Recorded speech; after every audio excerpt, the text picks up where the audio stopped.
So hey guys, welcome back to my channel Buzz the Burden. My name is Chanchal and in today's class we are going to continue class 11 chapter consumer equilibrium.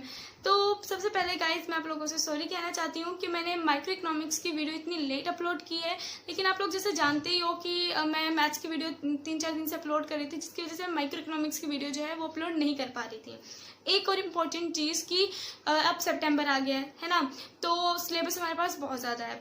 तो क्या है कि मैं आप लोगों के लिए ना रोज़ वीडियो अपलोड करती रहूँगी। तो गाइज आप लोगों को भी मेरा साथ देना होगा कि आप लोगों को अच्छे से बिल्कुल ऑनेस्टली आप लोगों को वो वीडियोस को पूरा देखना है, और जो मैं पढ़ा रही हूँ वो सब कुछ आपको रिवाइज करना है, तभी हमारा सिलेबस कंप्लीट हो पाएगा। और मैं बता रही हूँ गाइज, अगर आप लोग मेरे साथ, जैसे मैं आप लोगों को पढ़ा रही हूँ वैसे अगर आप लोग मेरे साथ कंटिन्यूसली बने रहोगे ना, तो आप लोग ना 80% अबव, मैं बोल रही हूँ एवरेज स्टूडेंट की मैं बात कर रही हूँ, वो भी 80% अबव तो उसके आ ही जाएंगे इकोनॉमिक्स में मैं अगर बात करूँ तो। ठीक है ना, तो आप लोग मेरे साथ ऐसे ही बने रहना। तो अपना हम कंज्यूमर इक्विलिब्रियम शुरू करते हैं। कि पिछले वीडियोस में मैंने आपको बताया था कि कंज्यूमर इक्विलिब्रियम को स्टडी करने के लिए हमारे पास दो अप्रोचेज हैं। पहली अप्रोच जो थी वो थी हमारी कार्डिनल यूटिलिटी अप्रोच, और अभी जो हम आज पढ़ेंगे वो हमारी ordinal utility approach. Cardinal utility approach में हमने पढ़ा था कि यूटिलिटी को हम कार्डिनल टर्म्स में मेजर कर सकते हैं, यानी कि न्यूमेरिकल टर्म्स में। जैसे कि आपने अगर आइसक्रीम और चॉकलेट कंज्यूम की तो आइसक्रीम से आपको मिलने वाली सेटिस्फेक्शन मान लो 10 यूटिल्स, और चॉकलेट को कंज्यूम करने से मान लो आपकी सेटिस्फेक्शन 20 यूटिल्स की आ रही है।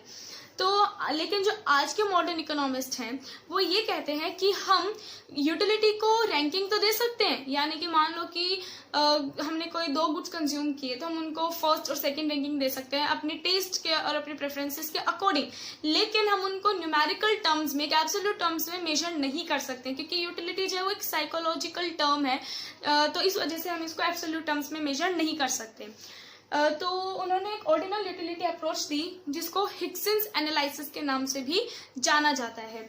अब इसको हिग्सन एनालिसिस क्यों कहते हैं?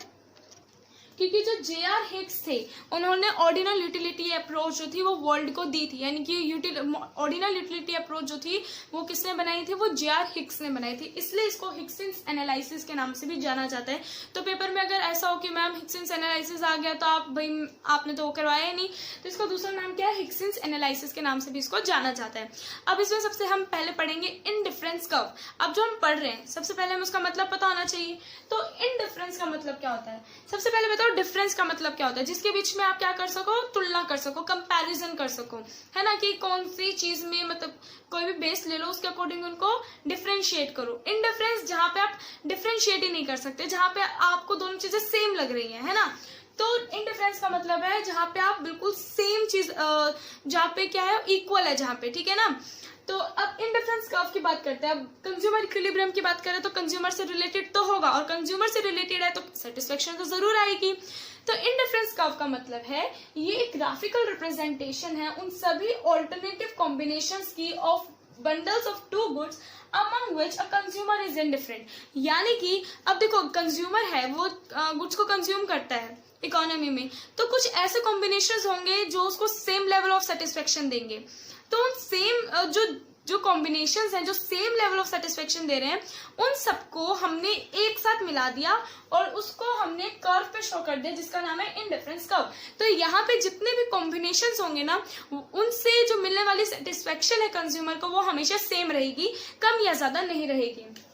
जो इनडिफरेंस कर्व है वो हमारा कॉन्वेक्स शेप होता है और डाउनवर्ड स्लोपिंग होता है, ठीक है।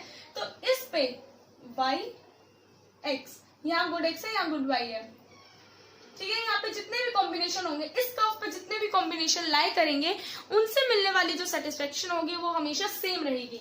जैसे P Q R S, तो यहाँ से जो सेटिस्फेक्शन आपको मिलेगी वो क्या रहेगी? हमेशा सेम रहेगी। तो ये एक कर्व जो है यहाँ पे सेम लेवल ऑफ सेटिस्फेक्शन मिलेगा, सभी आप कोई भी कॉम्बिनेशन को यूज कर लो, कंज्यूम कर लो उससे, ठीक है ना। अब यहाँ पे दूसरी चीज आती है हमारी मोनोटोनिक प्रेफरेंसेस। अब पहले इसकी डेफिनेशन देख लेते हैं, फिर बात करते हैं ये है क्या। It means that a rational consumer always prefer more of a commodity as it offers him a higher level of satisfaction. ये बोल रहा है कि जो एक रैशनल कंज्यूमर क्या है? जो हर चीज को देखे, तोल के उसको वो कंज्यूम करे, कि वो देखे कि इसका सेटिस्फेक्शन इसको यहाँ से कितनी मिल रही है, इसका प्राइस कितना है, इसकी इनकम कितनी है, इस पे खर्च करने से इसके पास कितने पैसे बच जाएंगे, इस पे एक्सपेंडिचर कितना होगा। एक रैशनल कंज्यूमर कितना कॉम्प्लिकेटेड होता है ना। लेकिन वही समझदार होता है, इसलिए इसको रैशनल कंज्यूमर कहा जाता है। ठीक है ना। तो जो एक रैशनल कंज्यूमर है वो उस कम्युनिटी के उस कॉम्बिनेशन को यूज करेगा जहां से उसको हाई लेवल ऑफ सेटिस्फेक्शन मिलेगी। ठीक है। It means that a rational consumer always prefer more of a community, यानी कि जो एक रैशनल कंज्यूमर होगा वो एक कम्युनिटी का हमेशा ज्यादा यूनिट्स को कंज्यूम करने की मांग रखेगा, कोशिश करेगा, which gives him high level of satisfaction, जिससे उसको हायर लेवल ऑफ सेटिस्फेक्शन मिलेगी। तो इसका मतलब ये है कि जैसे जैसे कंज्यूमर कंजप्शन इंक्रीज करेगा तो उसकी टोटल यूटिलिटी भी इंक्रीज करेगी, क्योंकि वो कंजप्शन बढ़ा ही इसलिए रहा है क्योंकि उसको उससे हाई लेवल ऑफ सेटिस्फेक्शन मिल रही है। जैसे फॉर एग्जाम्पल आप लोग ले लो कि आपके पास 2 बंडल्स हैं, एक कॉम्बिनेशन से जो है वो आपको मिल रहे हैं, मान लो गुड ए है और गुड बी है, तो 10A यानी कि 10 यूनिट्स ऑफ ए और 5 यूनिट्स ऑफ बी। ठीक है ना। और यहाँ पे आपके पास दूसरा एक कॉम्बिनेशन है जहां पे आपको मिल रहे हैं 20A और 15B। तो ध्यान से देखना, एक एग्जाम्पल तो ये हुआ, first example, first case. Second case, या इसको मैं थोड़ा सा मिटा देती हूँ, ऊपर ज्यादा अच्छे से समझ में आ जाएगा, रब कर देती हूँ मैं ऊपर वाले को। ये जो मैं लिखवा रही हूँ ना इसको नोट डाउन कर लो साथ साथ, पहले तो वीडियो पॉज करके एक बार इन सब चीजों को नोट डाउन कर लो। तो इसको रब कर देते हैं।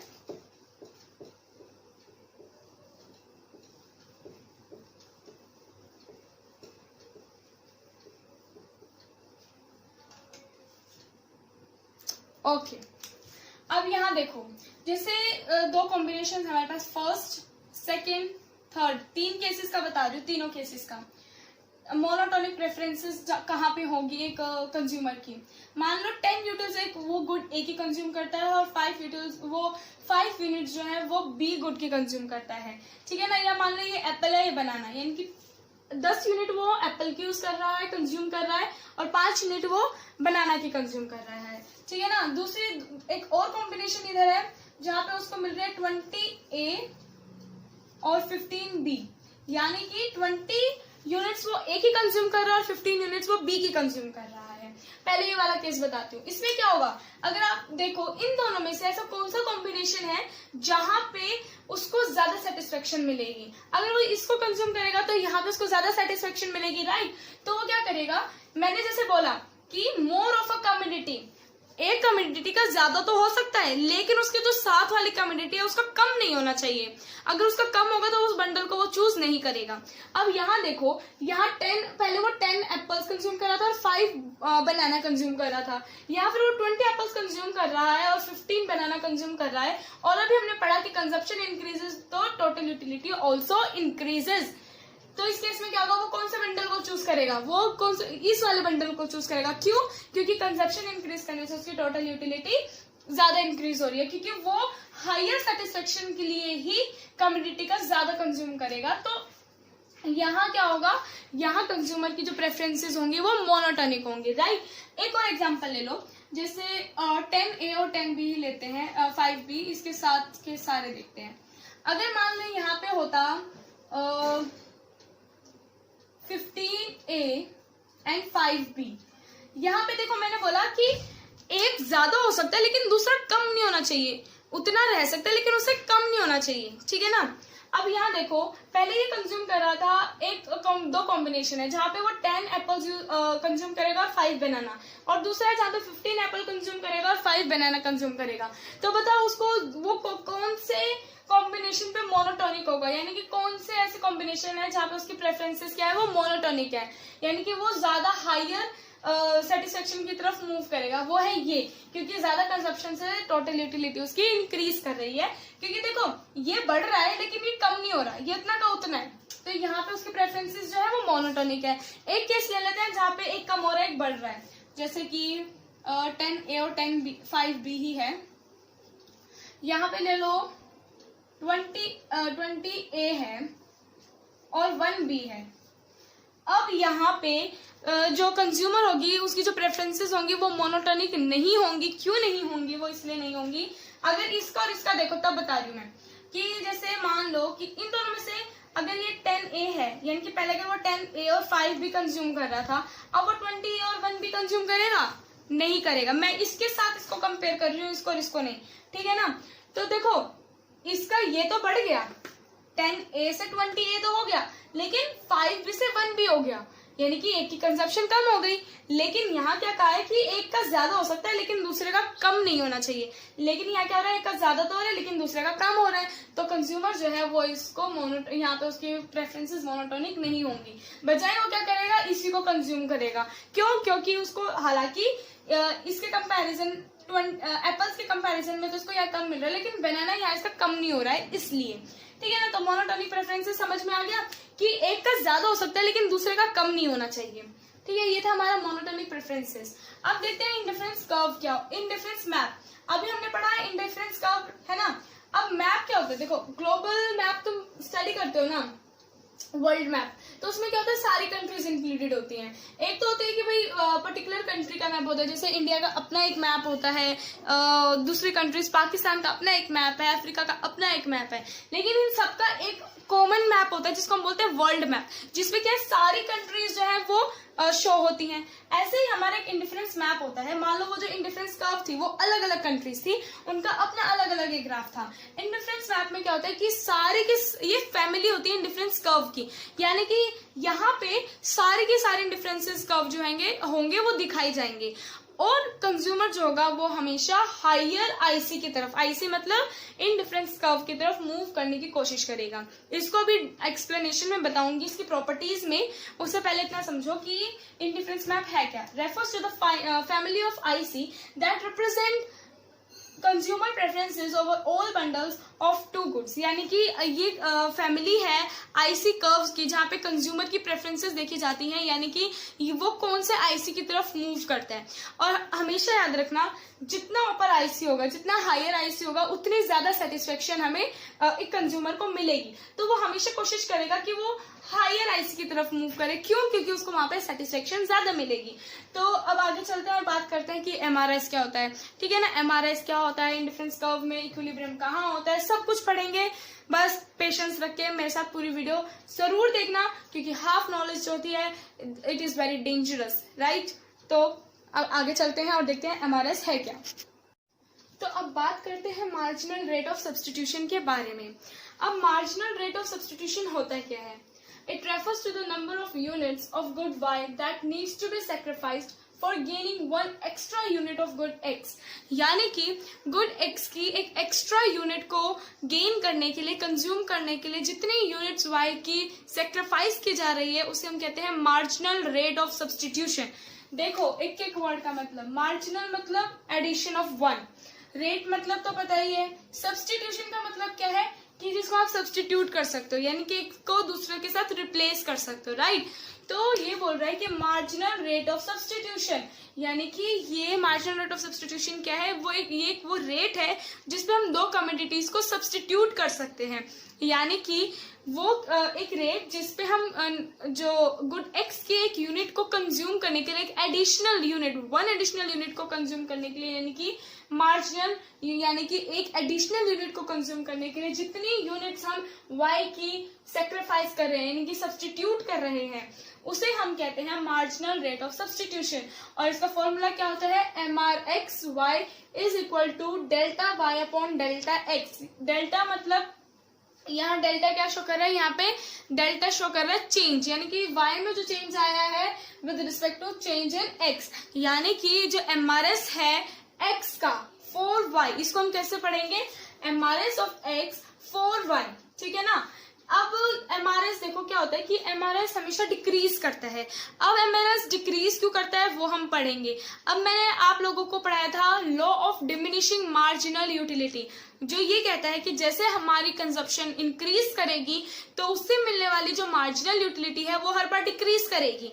अब यहाँ पे देखो, यहाँ पे भी तो हम एक यूनिट बढ़ा ही रहे हैं ना, एक यूनिट बढ़ाएंगे तो उससे मिलने वाली जो सेटिस्फेक्शन है वो कम होगी, जिसकी वजह से हम जो है हर बार कम यूनिट को सेक्रीफाइस करेंगे, क्योंकि हमें सेटिस्फेक्शन कम मिल रही है तो हम कम यूनिट्स को सेक्रीफाइस करेंगे। अगर हमें सेटिस्फेक्शन ज्यादा मिलती तो हम ज्यादा यूनिट्स को सेक्रीफाइस करते, ठीक है ना। तो एमआरएस डिक्रीज क्यों करता है, सबसे पहले वो देखते हैं। MRS decreases because of law of diminishing marginal utility, जो मैंने भी आपको बता दिया होता क्या है। अब इसको एग्जाम्पल से समझते हैं। जैसे यहाँ एक एग्जाम्पल है, कॉम्बिनेशन है PQRST, ठीक है। अब मान लो यहाँ एप्पल है और यहाँ बनाना, यानी कि अगर कंज्यूमर एक यूनिट जो है एप्पल की कंज्यूम कर रहा है और 15 यूनिट जो है वो बनाना की कंज्यूम कर रहा है अभी के लिए, ठीक है ना। एक यूनिट एप्पल की और 15 यूनिट्स बनाना की। फिर वो अगर सेकंड कॉम्बिनेशन की तरफ मूव करता है, अब ये P से Q आ रहा है, ठीक है ना। तो यहाँ क्या आ रहा है कि एक एडिशन हो रहा है, या इसको हम कैसे लिखेंगे 1+1, यानी कि 1 का एडिशन हो रहा है ना। तो क्या होगा कि वो बनाना क्या 5 यूनिट्स को सेक्रीफाइस करेगा, क्योंकि 15 - 10 क्या होता है, वो होता है 5, है ना। अब यहाँ पे देखो चेंज का हमें फॉर्मूला पता है कि जो भाई हमारा फाइनल चेंज है डिवाइडेड बाय इनिशियल, यानी कि हमें 10 में से 15 माइनस करेंगे तो -5 आएगा, यानी कि एमआरएस जो है वो हमारा नेगेटिव आएगा। ये होता है ना डेल्टा, अब यहाँ पे delta B upon delta A आएगा, है ना। तो यानी कि 10 - 15 और 2 - 1, अब भाई ये तो नेगेटिव में आ गया, -5। अब ये तो -5:1 बन गई। तो ये नेगेटिव क्यों नहीं यहाँ शो किया, नेगेटिव इसलिए नहीं शो किया क्योंकि इकोनॉमिक्स में नेगेटिव का मतलब होता है इनवर्स रिलेशनशिप, यानी कि एक को इंक्रीज करने के लिए दूसरे की कंजप्शन को कम करना पड़ रहा है, इसलिए हम नेगेटिव को इग्नोर कर देते हैं और हम एब्सोल्यूट टर्म्स को कंसिडर करते हैं, ठीक है ना। इसलिए हमने 5B:1A लिखा, यानी कि 1 एप्पल को गेन करने के लिए हमने 5 यूनिट्स बनाना की क्या करी, सेक्रीफाइस की। क्यों, क्योंकि उस टाइम तक हमारे लिए एप्पल जो था वो बहुत ज्यादा इंपॉर्टेंट था, ठीक है ना, इसलिए हमने उसकी ज्यादा यूनिट्स को हमने सेक्रीफाइस किया। अब थोड़ा और नीचे चलो, यानी कि पहले 15 और 1 कंजप्शन हो रही थी, अब क्या होगी वो अब हुई 2 से 10, यानी कि यहाँ 10 आ गया और ये 2, ठीक है ना। यानी कि बनाना की हमने क्या कर दी, कम कर दी, ठीक है, कम कर दी टू इंक्रीज, यानी कि हमारे पहले ये B0 था, या Y0 ले लो, Y0 था और ये Y1 हो गया, है ना, यानी कि डिक्रीज हो गया। लेकिन ये क्या हुआ, ये इंक्रीज हो गया, ठीक है, समझ में आ रहा है ना। यानी कि एक यूनिट को बढ़ाने के लिए ये X0 से X1, ठीक है, एक यूनिट को बढ़ाने के लिए क्या हुआ, जो बनाना की कंजप्शन थी वो हमने क्या कर दी, कम कर दी। अब हम थोड़ा और नीचे चलते हैं, Q से R आते हैं। तो यहाँ पे क्या हुआ 2+1, यानी कि एक का एडिशन करने के लिए, एक और एप्पल को कंज्यूम करने के लिए हमने क्या किया, बनाना की दोबारा से क्या की, कंजप्शन को कम कर दिया।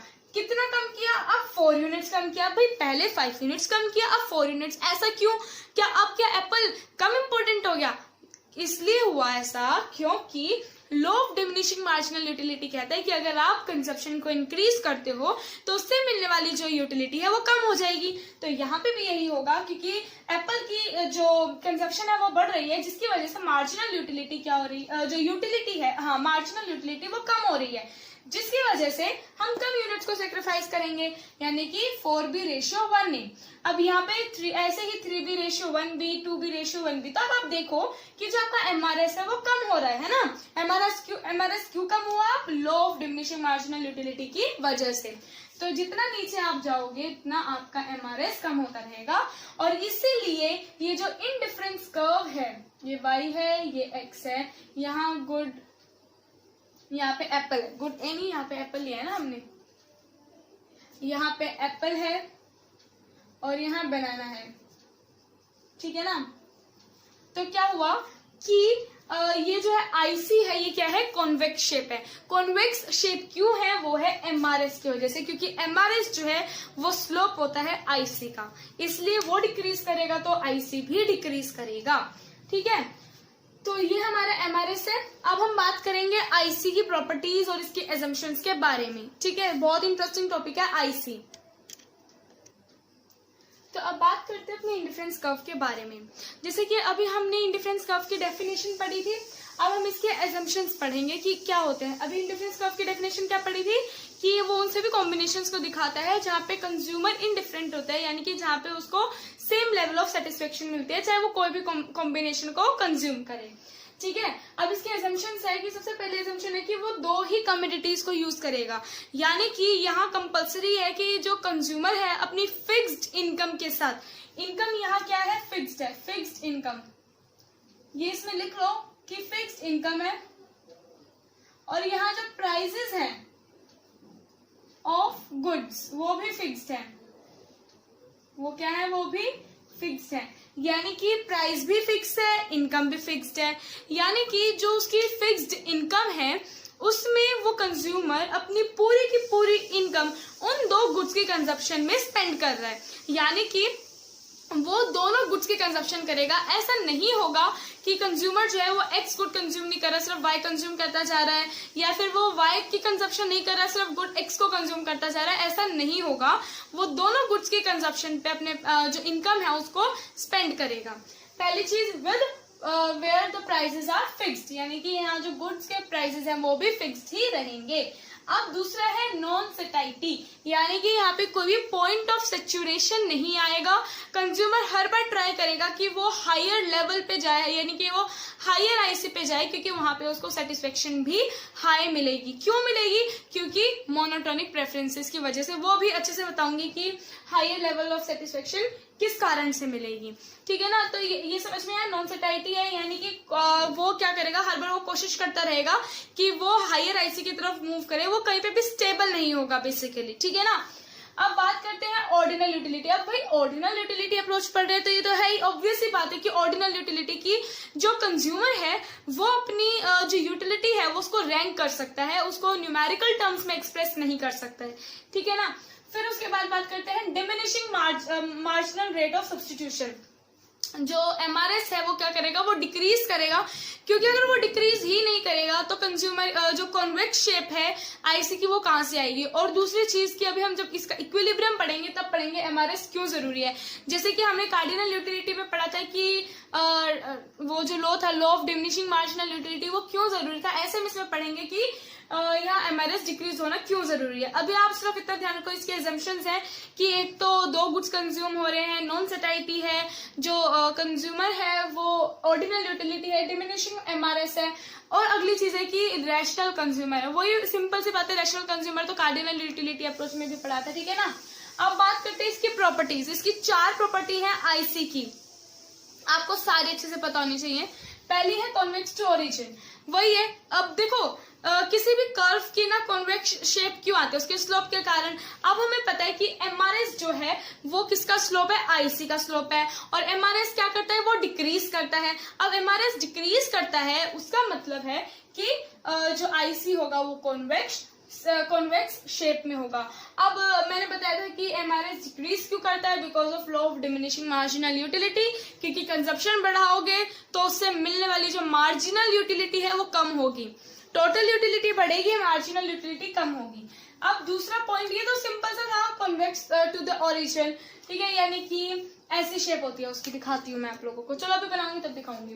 अब दूसरा है डाउनवर्ड स्लोपिंग, कि वो अब देखो इकोनॉमिक्स में ना अपने दिमाग में ठान लो, जब इकोनॉमिक्स पढ़ रहे हो और वर्ड सुन लो डाउनवर्ड स्लोपिंग, उसका मतलब है कि कोई भी चीज जो तुम कंज्यूम कर रहे हो, एक चीज को कंज्यूम करने के लिए ज्यादा, तो तुम्हें दूसरे की जो कंजप्शन है वो कम करनी पड़ेगी। यहाँ पे डाउनवर्ड स्लोपिंग है कि हमेशा नेगेटिव रिलेशनशिप होगा, अगर एक बढ़ेगा तो दूसरा हमेशा ही कम होगा। अब कंज्यूमर के पास इनकम जो है वो फिक्स्ड है। अब ये तो है नहीं कि भाई वो किसी भी बंडल को खरीद लेगा गुड्स के, है ना, कि चलो भाई मैं खरीदता हूँ। जितनी उसकी इनकम है और जो प्राइस प्रिवेल कर रहा है वो डिपेंड करेगा कि वो कितना कंजप्शन करेगा।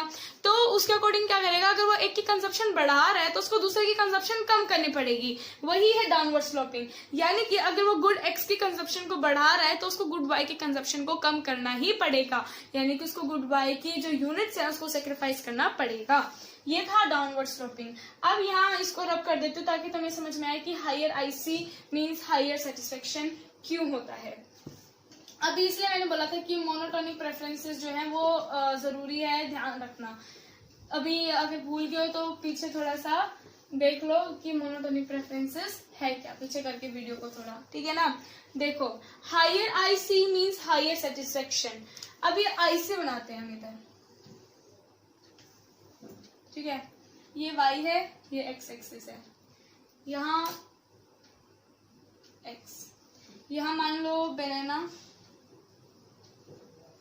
और यहाँ मान लो एप्पल, ठीक है। ये IC1 है और ये IC2 है, ठीक है ना।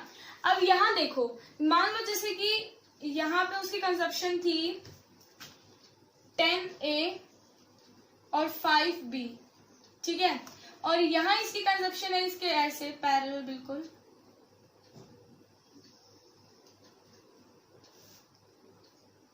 A 20B। तो आप लोग बताओ, आप लोग ज्यादा किसको प्रेफर करोगे, इसको प्रेफर करोगे या इसको? क्योंकि भाई आपको तो यहाँ पे ज्यादा सेटिस्फेक्शन मिलेगी, क्योंकि अभी हमने पढ़ा था कि अगर कंजप्शन इंक्रीज करेगी तो टोटल यूटिलिटी भी इंक्रीज करेगी। मैं मार्जिनल यूटिलिटी की बात नहीं कर रही, मैं बात कर रही हूँ टोटल यूटिलिटी की। अगर कंजप्शन इंक्रीज कर रही है तो आपकी टोटल यूटिलिटी भी इंक्रीज करेगी। तो आप क्या करोगे, आप यहाँ मूव करोगे। ऐसे थोड़ा आप और ऊपर जाओगे तो इसके पैरेलल अगर देखो तो यहाँ पे और ज्यादा बढ़ेगा, यानी कि एप्पल्स की यूनिट्स तो सेम है लेकिन बनाना की बढ़ रही हैं। तो मोनोटोनिक प्रेफरेंसेस की वजह से कंज्यूमर जो है वो IC2 की तरफ मूव करेगा, यानी कि अगर ये P पॉइंट है और ये Q पॉइंट है तो वो P पॉइंट से Q पॉइंट की तरफ मूव करेगा। समझ में आया? क्यों करेगा? वो ऐसे इसलिए करेगा, मान लो जैसे ये R है, ये S है, क्योंकि और ये मान लो D है, ठीक है ना। वो ऐसे इसलिए करेगा क्योंकि यहाँ पर देखो उसका जो OR है वो OR जो है वो OS से कम है, ठीक है, और OD जो है वो दोनों में इक्वल है, तो इसको तो कंसिडर कर नहीं रहे। अब इसमें से बड़ा कौन सा है? OS, तो वो OS की तरफ मूव करेगा, तो यानी कि वो Q पॉइंट की तरफ मूव करेगा, यानी कि वो हायर IC की तरफ मूव करेगा, यानी कि higher satisfaction, higher IC implies higher satisfaction, because higher IC represent large bundle of goods, क्योंकि यहाँ पे लार्ज बंडल ऑफ गुड्स है जिसकी वजह से उसको जो यूटिलिटी है वो ज्यादा मिलेगी ड्यू टू मोनोटोनिक प्रेफरेंसेस। इसलिए बोला था कि मोनोटोनिक प्रेफरेंसेस ध्यान से सुनना। अब यहाँ पे सबसे इंपॉर्टेंट प्रॉपर्टी जो इसकी आती है उसके बारे में अब हम लोग बात करते हैं, ठीक है। देखो क्या लिखा है, 2 IC can never intersect each other. अब 2 IC कभी भी एक दूसरे को इंटरसेक्ट नहीं कर सकते, ये तो हमें पता ही है। क्यों? क्योंकि देखो अभी जस्ट अभी हमने पढ़ा कि higher IC represent higher level of satisfaction.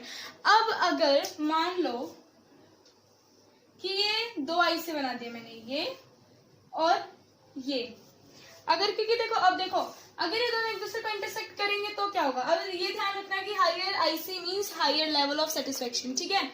तो अब ये देखो, ये एक IC है और ये एक IC है, ठीक है ना। ठीक है भाई, अब यहाँ पे 3 पॉइंट ले लेते हैं। एक तो IC और 2 पे, ये गलत बना दिया ना थोड़ा सा, ये ऐसे बना देते हैं,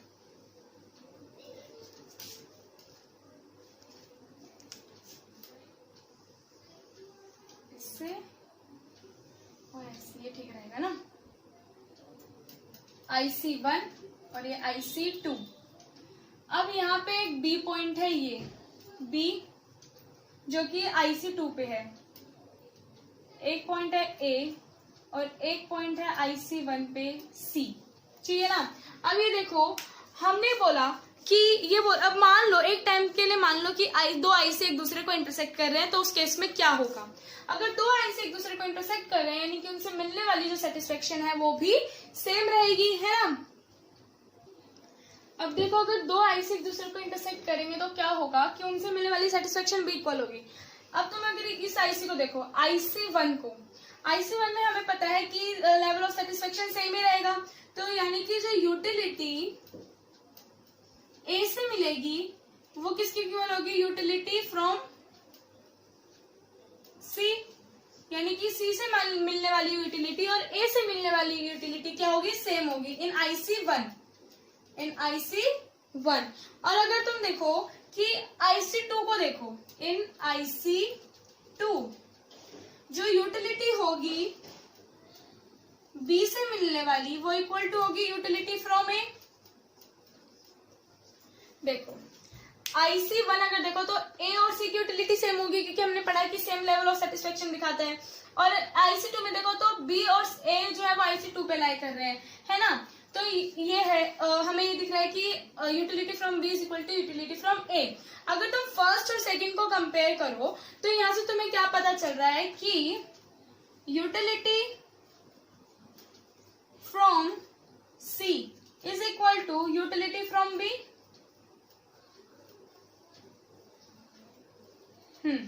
यानी कि B से मिलने वाली यूटिलिटी C के इक्वल है।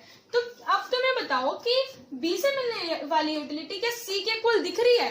कहीं नहीं दिख रही, क्योंकि दोनों तो एक IC पे है ही नहीं। जब एक IC पे नहीं है तो इनसे मिलने वाली यूटिलिटी सेम हो ही नहीं सकती, है ही नहीं। ऑब्जर्वेशन से हमें पता चला कि भाई ये दोनों तो IC जो है वो अलग अलग, और ये जो पॉइंट्स है वो अलग अलग IC पे हैं, तो सेटिस्फेक्शन इनसे मिलने वाली सेम हो ही नहीं सकती।